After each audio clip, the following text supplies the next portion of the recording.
অমুকপন্থী তমুকপন্থী বাদ দিয়ে আমাদেরকে বাংলাদেশপন্থী হতে হবে। আসুন আমরা বাংলাদেশি জাতীয়তাবাদ, দেশের গণতন্ত্র এবং সাংবিধানিক শাসনকে অব্যাহত রাখার জন্য দেশপ্রেমিক জাতীয়তাবাদী গণতান্ত্রিক শক্তিকে ঐক্যবদ্ধ করি। ঢাকা 17 আসনের জনগণ গত কয়দিন আমি যেভাবে মানুষের সাথে মিশেছি, আমি পরিষ্কার উপলব্ধি করেছি যে আমার যে ভোট, সে ভোট বিভক্ত করবে এবং সেটা জাতীয়তাবাদী শক্তির ভোটকেই বিভক্ত করবে। এই আশঙ্কা থেকেই এবং আমার দেশপ্রেমিক জাতীয়তাবাদী চেতনা থেকেই আমি জনাব তারেক রহমানকে সমর্থন দিতে এসেছি। আমি ঢাকা 17 আসনের জনগণকে বলি, আপনারা আমাকে যারা সমর্থন করেছেন, আমি বিভিন্ন মসজিদে গিয়েছি, মাদ্রাসায় গিয়েছি, জনপদে গিয়েছি, তারা আমাকে সমর্থন দিয়েছেন। কিছু কিছু মিডিয়া এইসব প্রচারও করেছেন, তাদেরও ধন্যবাদ।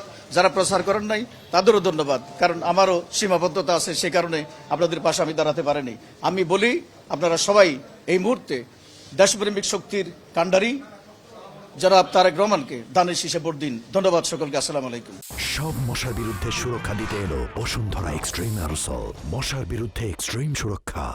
আপনারা জানেন আমি এই আসনের সাবেক সংসদ সদস্য। 2014 থেকে 2018 পর্যন্ত এই এলাকায় কাজ করেছি। আমি সেই কাজের ফেরস্তি দিতে চাই না, তবে যিনি নির্বাচিত হবেন জনাব তারেক রহমান, তিনি দেখবেন 2014 থেকে 2018 পর্যন্ত কি কাজ হয়েছে। আমি আপনাদের একটা বিষয় বলতে চাই, এই পর্যায়ে এসে আমি বাংলাদেশ জাতীয়তাবাদী দলের প্রার্থী জনাব তারেক রহমানকে কেন সমর্থন করলাম, এর একটি মাত্র রাজনৈতিক কারণ।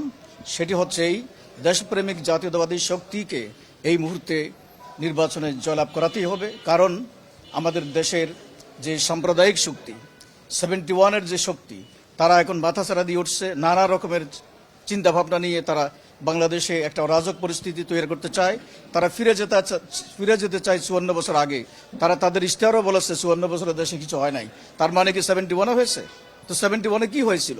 71-এ আমি একজন মুক্তিযোদ্ধা হিসেবে কালুঘাট যুদ্ধে অংশগ্রহণ করেছিলাম জেনারেল শওকতের নেতৃত্বে। আমি পার্লামেন্টে বলেছি, মাননীয় স্পিকার, আপনারা বলেন জিয়াউর রহমান যুদ্ধ করে নাই, পাকিস্তানের চর ছিল। আমি প্রশ্ন করেছিলাম, জিয়াউর রহমানকে বীরোত্তম উপাধি কে দিয়েছে? মৌলানা ভাসানী দিয়েছে? না। বিএনপি দিয়েছে? না। বঙ্গবন্ধু মুজিব দিয়েছিলেন। আপনারা কেন তাকে পাকিস্তানের চর বলেন? আমি 3 বীরোত্তমের সাথে যুদ্ধ করেছি, জেনারেল শওকত, জেনারেল জিয়া এবং আমার সামনে মাননীয় সংসদ সদস্য মেজর রফিকুল ইসলাম বীরোত্তম। পার্লামেন্টে এই বক্তব্য আমি রেখেছিলাম। আজকে আমি বলি, দেশে এখন সেই অবস্থা চলে আসছে, আমরা যেন 71-এর আগে ফেরত না যাই। আমরা ফেরত যেতে চাই না।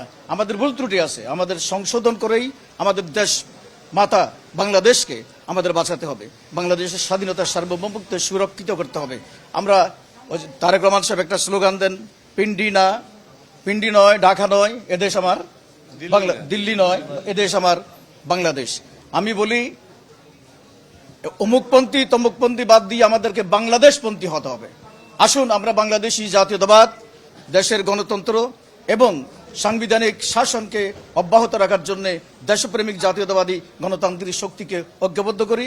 ঢাকা 17 আসনের জনগণ গত কয়দিন আমি যেভাবে মানুষের সাথে মিশেছি, আমি পরিষ্কার উপলব্ধি করেছি যে আমার যে ভোট, সে ভোট বিভক্ত করবে এবং সেটা জাতীয়তাবাদী শক্তির ভোটকেই বিভক্ত করবে। এই আশঙ্কা থেকেই এবং আমার দেশপ্রেমিক জাতীয়তাবাদী চেতনা থেকেই আমি জনাব তারেক রহমানকে সমর্থন দিতে এসেছি। আমি ঢাকা 17 আসনের জনগণকে বলি, আপনারা আমাকে যারা সমর্থন করেছেন, আমি বিভিন্ন মসজিদে গিয়েছি, মাদ্রাসায় গিয়েছি, জনপদে গিয়েছি, তারা আমাকে সমর্থন দিয়েছেন। কিছু কিছু মিডিয়া এইসব প্রচারও করেছেন, তাদেরও ধন্যবাদ। যারা প্রচার করেন নাই তাদেরও ধন্যবাদ, কারণ আমারও সীমাবদ্ধতা আছে, সে কারণে আপনাদের পাশে আমি দাঁড়াতে পারিনি।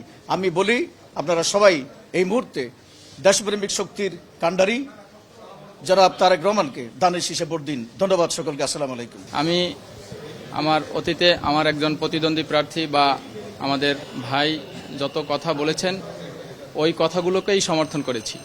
অতএব এতে করে আমার কথা সংক্ষিপ্ত হবে।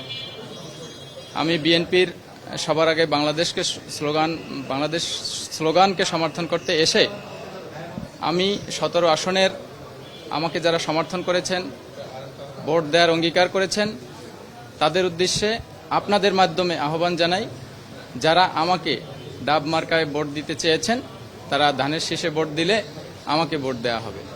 আমাকে ভোট দিলে বাংলাদেশ সুরক্ষিত থাকবে। এর বাইরে, ধানের শীষের বাইরে ভোট দিলে বাংলাদেশ আমাদের স্বাধীনতার সার্বভৌমত্ব বিনষ্ট হওয়ার সম্ভাবনা আছে। কারণ আমরা দেশ বিরোধী কোনো শক্তিকে বাংলাদেশের ক্ষমতায় দেখতে চাই না। এতটুকুই।